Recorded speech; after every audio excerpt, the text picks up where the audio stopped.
Messieurs, dames, bonjour, je me présente, je suis Mathieu, je suis quelqu'un qui est passé de la souffrance au bonheur, qui a cœur d'aider son prochain. Aujourd'hui, je vous tourne cette vidéo concernant réussir sa vie. Alors, messieurs, dames, c'est un sujet qui me tient à cœur, puisque ça fait un moment que je souhaite un peu tourner cette vidéo, j'ai réfléchi un petit peu comment articuler ça, et en réfléchissant, je me suis rendu compte que pour réussir sa vie, pour être heureux, eh ben, j'ai identifié, de par mon expérience, une certaine trame qui, au fur et à mesure du temps, se révèle valide, en tout cas pour moi, concernant comment réussir sa vie. Alors aujourd'hui, plutôt que de garder ce secret jalousement, eh ben, je préfère vous le partager et puis peut-être vous amener à considérer que il y a peut-être des leviers sur lesquels vous pouvez jouer si vous voulez réussir votre vie. Alors je ne dis pas que c'est la méthode ultime, que vous allez forcément y arriver si vous suivez cette méthode, mais à mon sens, vous avez peut-être quelque chose à y gagner si dans votre vie, vous voyez certains projets ne pas forcément aboutir, alors que soi-disant vous avez fait tout ce qu'il faut. Donc, me concernant, j'ai un passé qui est ce qui est, hein, c'est-à-dire j'ai eu quand même quelques déboires qui m'ont amené à perdre de travail, d'amis, famille, enfin famille. Oui, si j'ai aussi perdu un proche. J'ai perdu, oui, mon appartement. Enfin bref, pas mal de choses. J'ai rencontré la maladie et toutes ces épreuves ont été pour moi des occasions de travailler sur des problèmes qui me sont arrivés dans ma vie et qui ont été comme une opportunité, voire un terreau pour que je m'émancipe, que j'évolue, que je grandisse, bref, que je réussisse ma vie. Et oui, parce que pour moi, les erreurs, ou les malheurs, ou les souffrances, ou les difficultés, ou les pertes, quelles qu'elles soient, sont pour moi des opportunités pour justement grandir, évoluer, être qui je suis.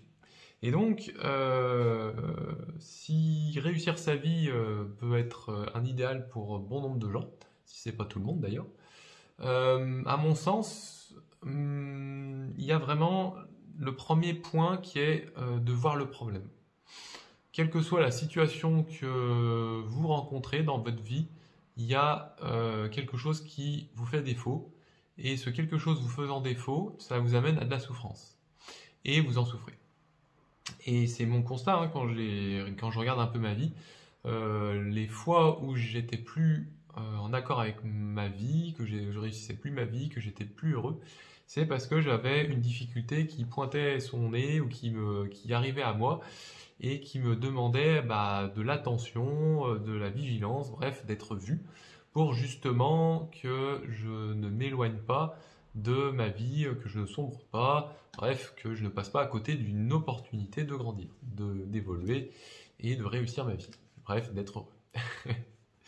Donc, la première étape, hein, comme je vous le dis un petit peu déjà, c'est d'identifier ce problème qui est ce qu'il est. Hein. Pour vous, c'est ce que vous savez. Pour moi, j'en parle déjà un petit peu. Et nier ce problème, c'est la grosse erreur par rapport à réussir sa vie ou être heureux. Donc souvent, on ne choisit pas hein, de nier sa vie. Hein. Moi, je regarde par exemple dans ma vie, quand j'ai nié une souffrance, c'est parce que j'étais pas prêt, je voulais pas de cette souffrance, bref, je refusais de vivre ma vie parce que devant moi j'avais à un moment donné une souffrance. C'est tout bête, mais ça arrive je sais pas combien de fois dans ma vie, et je vous invite à regarder dans votre vie combien de fois vous vous êtes retrouvé devant une situation où tout allait bien, tranquille, et puis à un moment donné, il y a un truc pas comme un autre qui vous arrive, vous savez pas pourquoi. Ça vous met dans une sensation assez désagréable, vous préférez pas voir ce truc, vous voulez continuer votre chemin tranquille, mais vous avez beau regarder à droite à gauche, ce truc-là, malheureusement, il n'y a que ça, et c'est malheureux à dire, mais on voit que ça. Et quand vous êtes comme moi un peu dans cette situation au début d'un problème, à pas vouloir voir le problème, à nier le problème, et vous faites que renforcer le problème, vous faites que retarder le moment où vous allez retrouver votre problème. Pourquoi? Parce que tant que vous voulez ne pas voir le problème, et celui-ci grossit, grossit, grossit jusqu'à un moment donné où il faut vraiment s'y mettre. Un peu comme la pile de vaisselle peut-être dans votre vie. Je ne sais pas si ça vous est arrivé, mais si ça vous est pas arrivé, voyez la paresse que des fois vous avez pu développer à ne pas faire la vaisselle le jour même et à devoir la faire énormément quelques jours après. Voilà. Donc, identifier le problème, c'est vraiment le point clé. Et puis, ensuite, accepter le problème. C'est-à-dire, bon, bah, il y a un problème, ok, j'accepte le problème, quel qu'il soit. Quand il se manifeste, je regarde ce que c'est, et puis je suis honnête avec moi-même. Première étape, identifier le problème. Ensuite, une fois que vous avez identifié le problème, que vous êtes un peu clair avec vous-même, ben, au moins vous êtes en mesure de connaître, entre guillemets, votre ennemi ou votre problème. Et celui-ci vous paraît un petit peu moins gros. Pourquoi? Parce que vous cessez de l'ignorer, vous cessez d'alimenter ce qui vous fait défaut. Ce qui vous fait défaut, vous cessez d'alimenter. Dès lors où vous en prenez conscience. C'est pour vous non seulement un signe de maturité ou d'honnêteté, et en plus ça vous évite de devoir retarder le moment où vous allez travailler avec. Donc, une fois que vous avez identifié le problème, moi je regarde dans ma vie quand j'ai dû avoir des problèmes, comme par exemple la maladie, à un moment donné, on me dit que j'étais schizophrène. Ok, sur le moment, je dis non, je suis pas schizophrène. J'en ris aujourd'hui, mais c'est vrai que sur le moment, j'étais vraiment dans ce déni et cette difficulté d'accepter ce que les autres me disaient. Quelque part, qu'ils aient raison ou qu'ils aient tort, peu importe, ils me donnaient une occasion en fait de travailler à abandonner de l'ignorance chez moi, parce que quelque part, quand on me dit quelque chose et que je réagis, bah, c'est juste que je suis pas mature, que je suis juste en train de réagir à un problème, alors que le problème, il existe que tant que je l'alimente. Dès lors où je cesse d'alimenter un problème, il n'existe plus. Donc, une fois que... Et donc, à la suite de ça, j'ai eu cette phase d'acceptation. Donc, j'ai dit, ok, on me dit, je suis schizophrène, ok, je prends des médicaments, je suis soigné, je suis suivi. Voilà, la deuxième phase, c'est l'acceptation.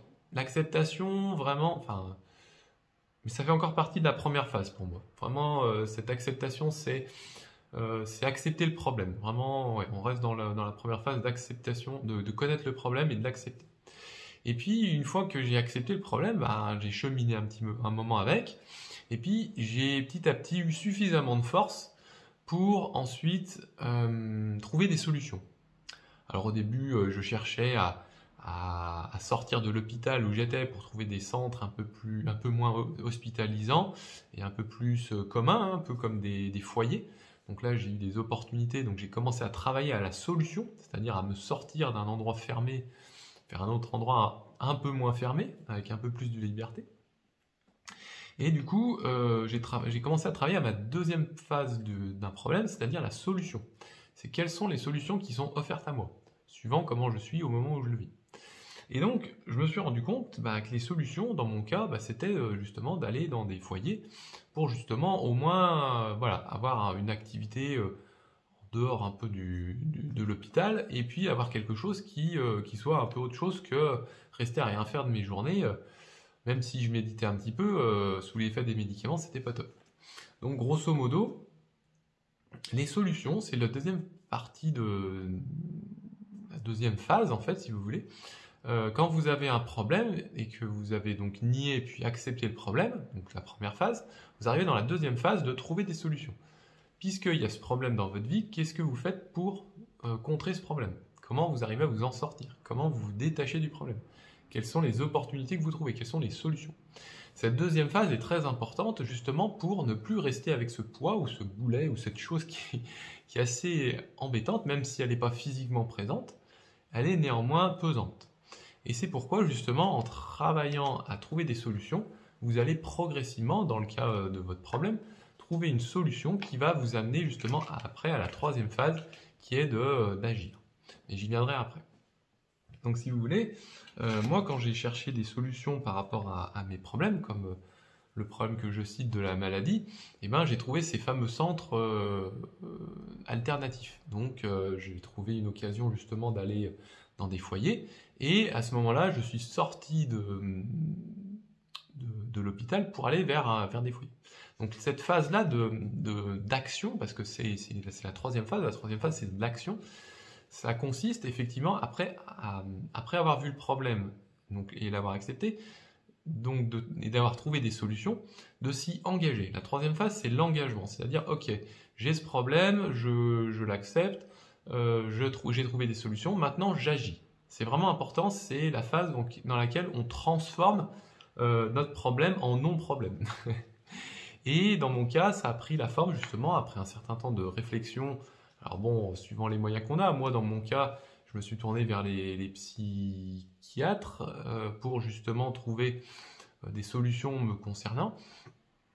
Et après avoir monté un dossier auprès d'une structure, j'ai pu émettre ma demande envers donc un foyer qui a pu ensuite, après un certain temps, valider et dire OK, on vous accepte, etc. Donc ça, c'est la progression de mon cheminement pour sortir de la maladie. Mais bon, dans mon cas, c'est pas juste une étape, hein, mais c'est plusieurs étapes qui se succèdent au fil des ans. Là, je cite juste un exemple, c'est pour vous donner un peu le propos. Mais dans l'idée, ça fonctionne pour tout problème que l'on a, et si gros est le problème, ben, si longues sont des fois certaines phases, ou sont multiples, suivant ce qu'on a à faire. Donc si vous avez donc un problème, puis que vous avez accepté le problème, que vous avez trouvé des solutions, vous avez cherché des solutions, vous avez trouvé des solutions, c'est l'occasion ensuite pour vous de passer à l'action, de mettre en mouvement ce que vous avez trouvé comme solution pour résoudre votre problème. Je ne sais pas les problèmes que vous avez, mais si c'est par exemple, je vais prendre des exemples dans ma vie, je sais que par exemple il y a fumer des cigarettes, boire de l'alcool, ce sont des intoxicants pour le corps. C'est un problème dans le sens où ben, si c'est dans une démesure, ça peut causer du tort au corps, par exemple. Bon, c'est des exemples, je ne dis pas que c'est les vôtres, mais voilà, c'est des exemples que vous pouvez éventuellement réfléchir. Est-ce que c'est ça que vous voulez pour votre vie? Et y travailler à ce genre de choses, si c'est votre cas, bien sûr. Sinon, bah, ça sert à rien de fumer exprès pour se trouver un problème pour le résoudre. Hein, vous voyez, c'est pas le but. On se crée pas des problèmes, attention. Hein. La vie est suffisamment bien fournie pour nous fournir des problèmes, on n'a pas besoin de s'en rajouter, je vous assure.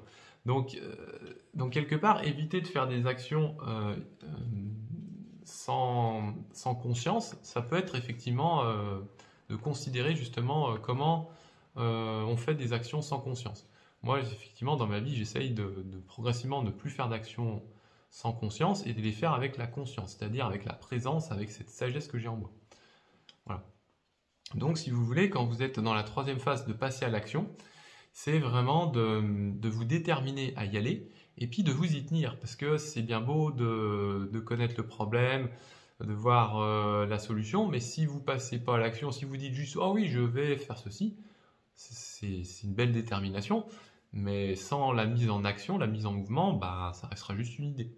Donc, vous voyez, cette progression, ça va toujours avec la détermination de vouloir s'en sortir, et puis de faire des efforts petit à petit. Quelque part, les efforts, on les fait toujours, et ce, en fonction du temps. Il y en a, ils vont mettre un gros coup d'effort, ça va leur permettre de sortir rapidement d'une situation, et puis ils pourront passer à autre chose.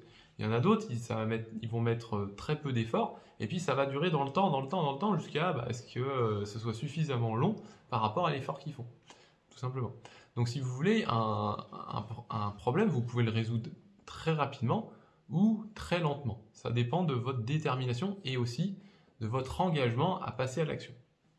Typiquement, il y a certaines choses, il faut passer à l'action. Il y en a d'autres, ça demande du temps, ça dépend. Donc du coup, il n'y a pas vraiment une solution miracle. Il y a juste que il y a certaines phases qu'il faut respecter. Et dans certains cas, certaines personnes ont besoin de temps pour certaines choses. Par exemple, si je prends mon exemple de sortir de la maladie, de l'hôpital, puis après au foyer, j'ai dû mettre je ne sais pas combien de temps avant que ce soit le cas. Je suis resté un certain temps, j'ai dû patienter avec ce mal, de manière à ce que je le transforme en moi. Parce que si j'avais bien la détermination de sortir de l'hôpital et de me trouver un lieu qui soit plus avec des gens qui sont sur mon dos et puis un médicament, j'ai dû quand même éprouver cette situation, ce mal en moi, et ça a pris du temps. Donc mon effort à ce moment-là, c'était de rester patient avec des choses qu'on me donnait à vivre, et donc j'étais démuni puisque je dépendais des autres. Donc je devais patienter avec mon mal. Voilà. Donc passer à l'action, des fois, on peut croire que il suffit de, je sais pas, cliquer sur un bouton et puis ça marche. Non, il y a des fois, ça demande juste d'être patient, d'attendre que les circonstances changent. Et puis dans d'autres cas, c'est encore une fois de se mettre à l'action si c'est une action physique. Donc troisième phase, l'action, passer à l'action. Et puis s'y tenir, parce que c'est bien beau de passer à l'action, mais si on perd la détermination, si on manque d'engouement, et ben petit à petit, cette détermination à ne plus vouloir souffrir, et ben elle va s'émoustiller, et puis le problème va revenir. Donc par exemple, moi je prends mon exemple par rapport à une discipline morale. Ça fait des années que je maintiens une discipline qui s'appelle les 5 préceptes. Donc c'est les suivants: ne pas tuer, ne pas voler, ne pas se méconduire sexuellement, ne pas mentir, ne pas s'intoxiquer. Donc j'ai travaillé au fur et à mesure des années passées avec cette discipline. Pourquoi? Parce que une fois que je suis sorti des centres, des foyers, j'ai rejoint des communautés bouddhistes. Et dans les communautés bouddhistes, il est d'usage de suivre certains préceptes, comme les 5 préceptes que je viens de citer. Et après un moment avoir été en dehors des centres bouddhistes, et ben quand j'ai rejoint les centres bouddhistes, j'ai vraiment eu cette envie et cet engagement de mettre en pratique ces 5 préceptes pour justement purifier un peu ma vie, abandonner les mauvaises actions, cultiver les bonnes actions et ainsi avoir un style de vie qui me correspond et dont je suis à l'aise avec.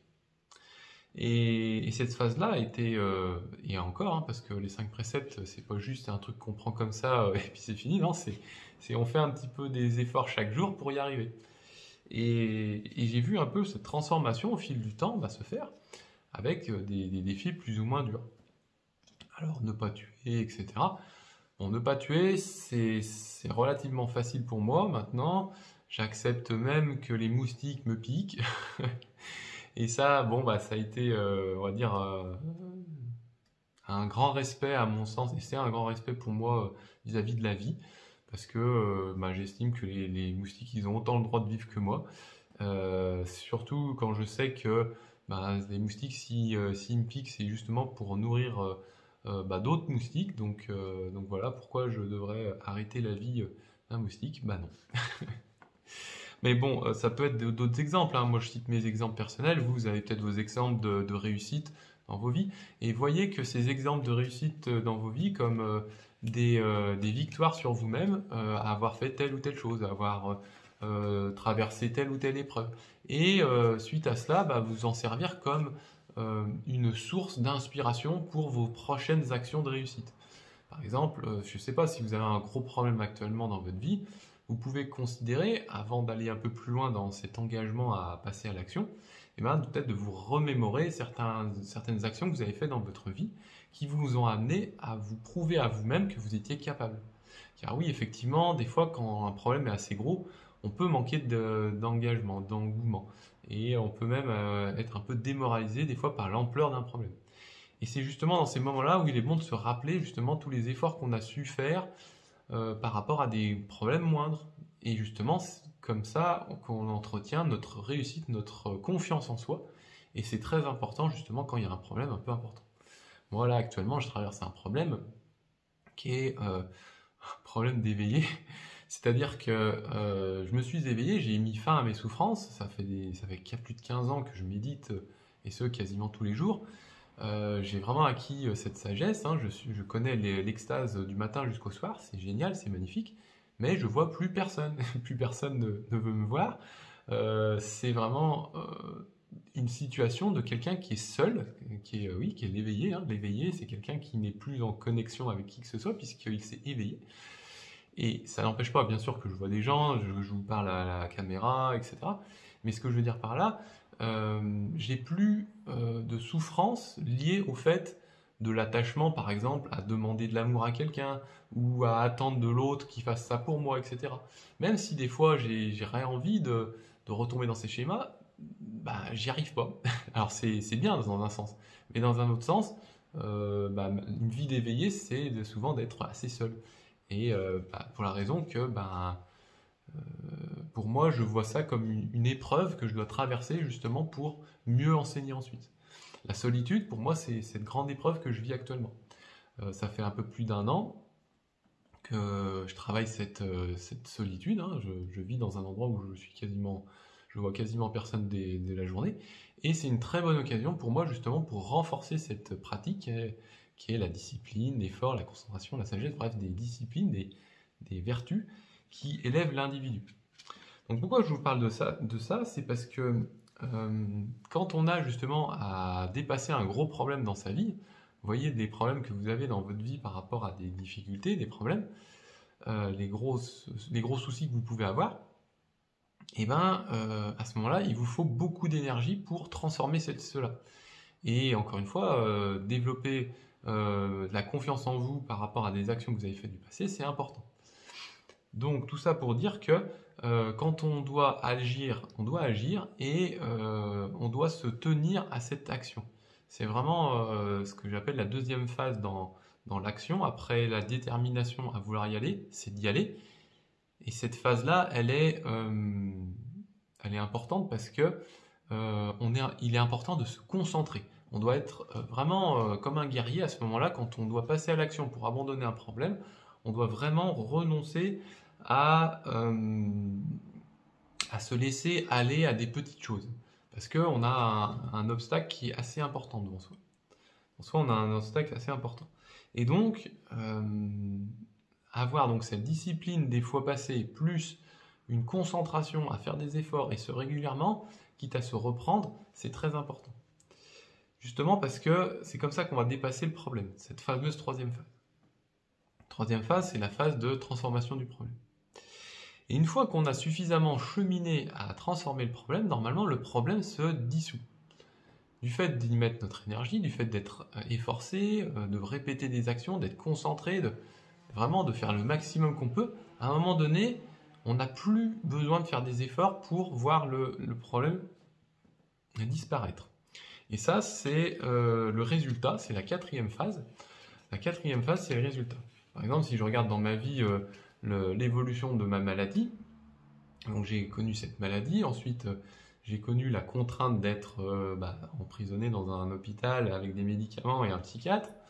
Petit à petit, j'ai commencé à abandonner d'être en présence de certains médicaments pour avoir des médicaments qui soient plus qu'une fois par mois.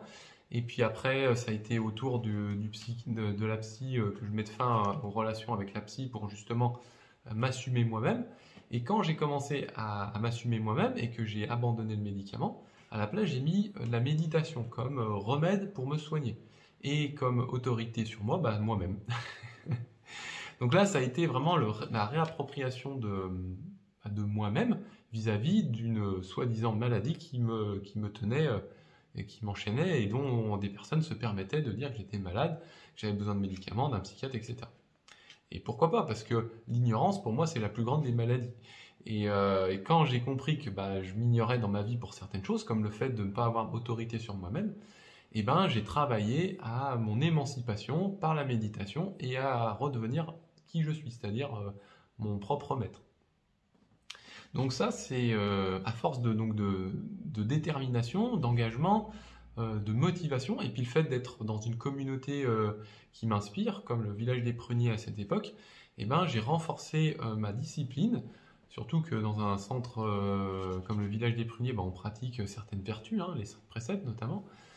J'ai vraiment évolué dans ce milieu et je me suis vraiment constitué. Et ça a été vraiment ma grande transformation, même si j'avais encore des difficultés qui étaient plus de l'ordre de la maladie, mais qui étaient plutôt de l'ordre des 3 poisons, donc le colère, l'attachement et l'ignorance, les 3 poisons. J'ai petit à petit ensuite travaillé à des souffrances plus subtiles.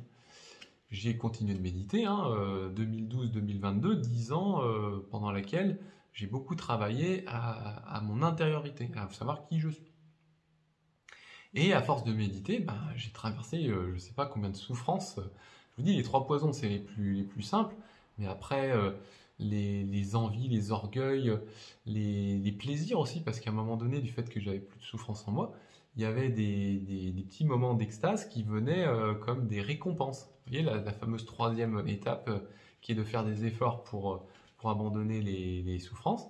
Et quand vient la 4e étape qui est le résultat, dans mon cas, ça a été des petits moments d'extase, des petits moments de ravissement, des petits moments de joie qui se sont petit à petit accumulés, puis ont petit à petit grandi, à la place de ces zones d'ombre qui étaient de la souffrance, de l'ignorance, de la colère, de l'attachement, du désir sexuel, des attirances pour les femmes, la nourriture, les objets matériels, bref, un certain nombre d'écueils qui sont en fait que des fuites d'énergie dans des choses qui ne sont pas moi, tout simplement. Alors bon, chacun à son niveau, hein. Moi c'est spécial, j'en suis là où j'en suis et mon destin c'est d'aider les êtres en ce monde et après. Donc c'est pourquoi j'ai dû faire un gros travail sur moi pour justement montrer l'exemple maintenant. Si vous n'en êtes pas là où j'en suis, c'est parce que vous avez votre propre chemin qui n'est peut-être pas forcément de vous éveiller à l'illumination et puis de guider tous les êtres. Peut-être, hein, je sais pas, mais voilà, soyez pas démoralisés quand vous entendez mon parcours parce que je sais que ça peut aussi faire peur quand on se dit mais si c'est ça, vivre pour être heureux, je dis mais non, j'ai pas envie de ça. Alors qu'en fait, si vous avez envie de ça, mais bon, il y a de l'ignorance quelque part. Donc je dis pas encore que c'est votre cas, mais voilà, je préfère justement un peu, entre guillemets, adoucir. Mais bon, la réalité, elle est ce qu'elle est, hein. Quand il y a de la souffrance, il y a de la souffrance, hein. Bon. Donc du coup, quand j'ai travaillé justement à m'éveiller, petit à petit, j'ai commencé à voir le résultat. Ce résultat, il a commencé à venir donc à 2012-2017, donc après au moins 5 ans intensifs de méditation. Donc j'avais déjà fait 5 ans de méditation comme ça, on va dire, entre mon chez-moi et puis des lieux comme l'hôpital ou les communautés. Mais bon, c'était une méditation plus ou moins formelle. J'avais pas forcément une communauté autour de moi, j'avais pas forcément des gens qui étaient très motivés à faire des méditations, j'avais pas forcément l'envie aussi. Mais bon, voilà, il y avait quand même 5 ans où j'avais quand même bien médité quand même. Après, donc il y a eu les fameux 5 ans où j'ai bien médité à fond dans des centres, dans 2 centres principalement, hein. Le village des Pruniers et le centre de méditation qu'il y a dans le pas, où au total je suis resté 3 ans et 6 ans, donc soit 9 ans. Et c'est là où j'ai vraiment le plus avancé et dont les résultats, bon, à la fin, ont été vraiment positifs, puisqu'en 2017, je me suis éveillé. Et maintenant, ça fait maintenant 6 ans que cet état, je le maintiens. Donc voilà, donc maintenant, je suis dans une phase où c'est juste génial. Je suis dans une phase vraiment d'extase pleinement. C'est vraiment le fruit, le résultat de mon activité. Simplement, cette activité, elle n'est pas encore suffisamment forte pour être entendue de tous. Je commence à peine à enseigner la méditation. Par exemple, ça fait que quelques temps que je commence à enseigner la méditation à des jeunes qui veulent apprendre ou qui veulent savoir ce que c'est que la méditation. Donc je commence doucement. Donc tout ça pour dire quoi? Pour dire que de votre côté, les résultats peuvent se faire sentir au bout d'un moment, quand vous avez suffisamment travaillé à réussir votre vie. Si vous avez bien compris le problème, que vous avez trouvé les solutions et que vous y êtes engagé, et que vous faites les efforts, au bout d'un moment, naturellement, vous trouvez des fruits, puisque c'est une loi de cause à effet. Donc logiquement, vous êtes en mesure de trouver le résultat de vos actions. Si ce n'est pas le cas, développez la foi, parce que, et puis surtout, faites les efforts, et vous verrez, ça va marcher. Alors c'est sûr, on se dit, mais oui, mais le bonheur, il n'y a rien besoin de faire pour l'avoir. Oui, et en même temps, non. C'est-à-dire qu'il y a des bonheurs où il faut agir dans la matière, dans ce cas-là, il faut agir, donc faire l'effort. Et puis il y a d'autres bonheurs qui sont intérieurs, qui là, effectivement, il ne faut rien de faire spécial, mais il faut quand même faire l'effort d'être présent. Donc quelque part, si. L'effort, c'est vraiment une des qualités qui est importante de cultiver. Alors je dis pas qu'il n'y a pas des gens qui, sans rien faire, ne sont pas arrivés à un certain niveau de bien-être. Je dis pas ça. Mais à maintenir ce niveau de bien-être après, ça, très peu y arrivent. Pourquoi? Parce que vous avez déjà vu une voiture que vous mettez un peu d'essence et puis elle continue aeternam aeternam. Non, au bout d'un moment, la voiture, elle va rouler un certain temps et puis elle va tomber en panne si vous ne lui mettez pas d'essence. De la même manière, ne vous attendez pas à trouver des résultats sans rien faire. Sinon, il y aurait bien des gens qui seraient déjà multimilliardaires au vu du nombre de chômeurs en France. Attention, je ne dis pas encore que les chômeurs ne font rien, que c'est des gens qui ne font pas des efforts, mais je dis simplement que à ne pas faire d'efforts, il ne faut pas s'attendre à un grand résultat, c'est tout. Moi, par exemple, les résultats que je vois dans ma vie par rapport à l'éveil, c'est des efforts constants qui m'ont amené à ce résultat. Et je pense par exemple à des grandes personnes dans le monde de l'entrepreneuriat s'ils en sont arrivés à développer des richesses presque innommables tellement il y a de zéro derrière le 1 du début, que ce serait difficile de dire qu'ils ont fait tout ça sans faire aucun effort. Vous voyez? Donc il y a toujours à un moment donné cette rétribution, hein, qui est une loi, hein, qui est la loi de rétribution, la loi du karma. Vous faites une action, vous avez le résultat. Voilà, tout simplement.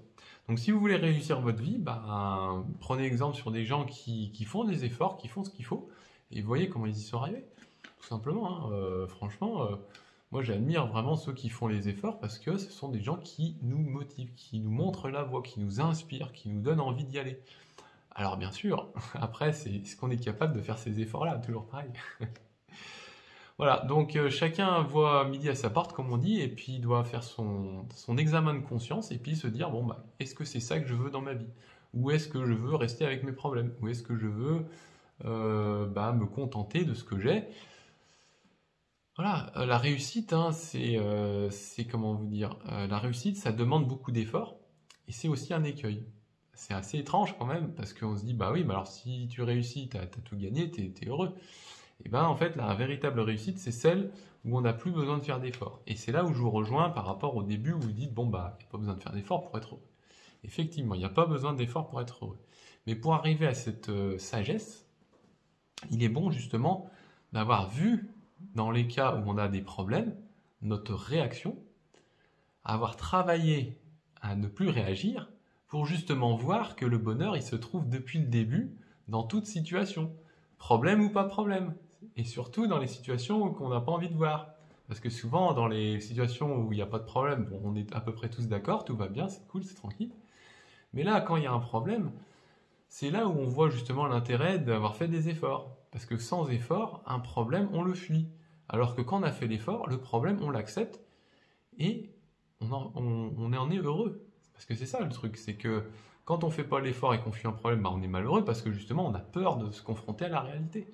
Là où quand on a fait l'effort, on accepte le problème et ça ne nous change rien à notre vie. Alors rien, c'est un peu extrême, mais dans l'idée c'est un peu ça, c'est-à-dire que quand on a suffisamment travaillé à abandonner ses efforts, abandonner ses problèmes, on cesse de faire des efforts. Et après, effectivement, on peut être dans une situation comme un problème, dans mon cas c'est par exemple la solitude. Au début c'était un problème d'être seul, et puis maintenant c'est plus un problème d'être seul.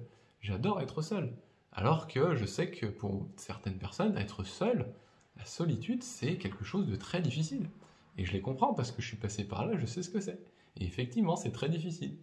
Surtout quand la facilité de regarder un film, de se distraire, de faire autre chose que d'être seul avec soi-même vient, typiquement, c'est une occasion de rester ou pas vis-à-vis de soi seul. Et pour ma part, j'ai un peu éprouvé ça, je sais ce que c'est que des fois d'être tenté de se distraire pour justement oublier un peu cette solitude. Mais à un moment donné, j'ai préféré faire l'effort de rester seul avec ma solitude et de voir ce que c'était.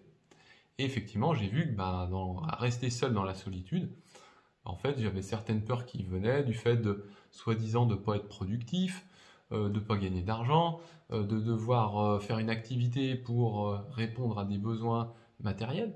Et tout ça, c'était en fait simplement des illusions ou des peurs qui sont tout à fait légitimes quand on travaille, parce que qui dit travail dit salaire, qui dit salaire dit de quoi payer des factures, qui dit de quoi payer des factures dit entretenir un certain luxe, un certain bien-être. Qui dit entretenir un certain bien-être dit de ne pas regarder à l'intérieur de soi toutes ces peurs qui poussent soit à aller au travail. Et quelque part, en travaillant justement à ne rien faire, à être vis-à-vis de moi-même heureux, joyeux, sans rien faire de spécial, toutes ces peurs, quelque part, j'y ai travaillé. J'ai travaillé à ne plus m'en faire pour le lendemain. J'ai travaillé à m'émanciper de ces projections que je devais gagner de l'argent pour être heureux. J'ai abandonné l'idée que je devais gagner de l'argent pour payer des factures. J'ai abandonné l'idée que ce confort que j'ai autour de moi, de vouloir le garder. J'ai abandonné l'idée que les choses matérielles ou les choses extérieures à moi sont à moi. Et petit à petit, j'ai abandonné toutes ces peurs de devoir travailler à maintenir des choses extérieures à moi en fonctionnement par rapport à quelque chose qui est l'argent, qui est aussi extérieur à moi et qui contribue à entretenir toutes ces choses qui sont autour de moi. Voilà. Et en travaillant à cette peur, hein, qui est la peur d'être seul, peur de plus rien posséder, et bien quelque part, j'ai travaillé comme bon nombre de gens dans leur travail. Sauf que moi, j'ai fait ce travail vis-à-vis de moi, à justement apprendre à me connaître, à savoir qui je suis, à m'accepter, et que mon bonheur, il ne dépend pas des choses extérieures, mon bonheur, il est en moi. Et c'est tout bête, mais le fait d'être maintenant confiant de qui je suis vis-à-vis de mon bonheur, et quelque part, peu importe, si demain j'ai plus de maison, si demain je possède plus rien, je suis en vie, je suis heureux, c'est le principal. Après, bien sûr, ça risque d'être difficile, peut-être pour manger quelques fois peut-être dans ma vie, je sais pas. Mais au moins, j'ai la joie et le sentiment d'être heureux en moi, de ne plus projeter à l'extérieur de moi des difficultés ou des problèmes, et tout simplement à vibrer qui je suis. Et ça, c'est mon plus beau des cadeaux, parce que demain, je ne sais pas si je serai encore en vie. Donc projeter des choses sur un avenir que je ne sais même pas si je vais le vivre, c'est encore vouloir s'illusionner, encore vouloir souffrir pour des choses que je ne sais même pas si elles vont se produire. Donc c'est pour dire. Et donc voilà comment je travaille justement à cela. Et pour revenir un peu au sujet de la vidéo, qui est les 4 étapes, hein, identifier le problème, voir la solution, proposer une action et voir le résultat. Et là, je viens de vous montrer en fait qu'il y a un problème qui est souvent de s'accepter, et que s'accepter, pour moi, c'est, on va dire, le plus gros des problèmes, si c'est pas la peur de la mort. Donc, bon, je ne sais pas où vous en êtes dans votre parcours, hein, chacun a son parcours. C'est vrai que moi, j'ai vraiment fait un travail d'aller dans les plus horribles choses de l'existence humaine. J'en suis très heureux maintenant parce que j'ai fait un certain nombre de travaux. Et puis voilà, maintenant, je suis un peu dans une situation où j'ai envie de partager mon savoir. C'est pourquoi justement je tourne cette vidéo. Après, je ne sais pas si ça va vous parler ou si ça vous intéresse. J'ai très peu de retours sur mes vidéos, donc je ne sais pas si c'est le cas. Mais en tout cas, quand je les tourne, actuellement, je tourne cette vidéo, voilà, je suis bien, je suis heureux, je suis joyeux. C'est le principal. Après, si ça intéresse des gens, tant mieux. Mais peut-être vous, hein. Et tant mieux, parce que vous aurez peut-être appris justement que pour dépasser certaines souffrances dans votre vie, vous devez d'abord voir le problème, éviter de nier le problème, trouver des solutions. Une fois que les solutions sont trouvées, vous engagez à appliquer les solutions. Ces solutions, elles vont apporter des fruits en dépendance des efforts que vous allez faire. Donc il vous faut travailler continuellement à ces solutions que vous avez trouvées, jusqu'à un moment donné où vous trouvez le fruit, c'est-à-dire le résultat d'avoir travaillé à votre émancipation. Et donc, bien sûr, quand vous avez suffisamment travaillé, vous en connaissez le fruit. Et donc, bien sûr, vous n'avez plus le problème et vous pouvez passer à autre chose. Tout simplement. Donc, voilà, si vous avez appris au moins cette sagesse, c'est que mon message n'aura pas été vain, et puis que j'aurais peut-être aidé quelqu'un. Voilà, un peu mon souhait de Bodhisattva, que justement, d'être celui qui enseigne le Dharma et qui aide des êtres en ce monde et après. Voilà. Je vous souhaite une bonne journée, je vous remercie de m'avoir écouté. N'hésitez pas à me poser des questions en commentaire si vous voulez réagir par rapport à ce que je viens de dire. Si vous avez aussi des situations qui vous sont problématiques, n'hésitez pas à m'en parler en commentaire ou en message privé. Je suis joignable sur les réseaux sociaux, hein, sur mon site internet buddhametreya.fr, qui sera probablement en description sous la vidéo.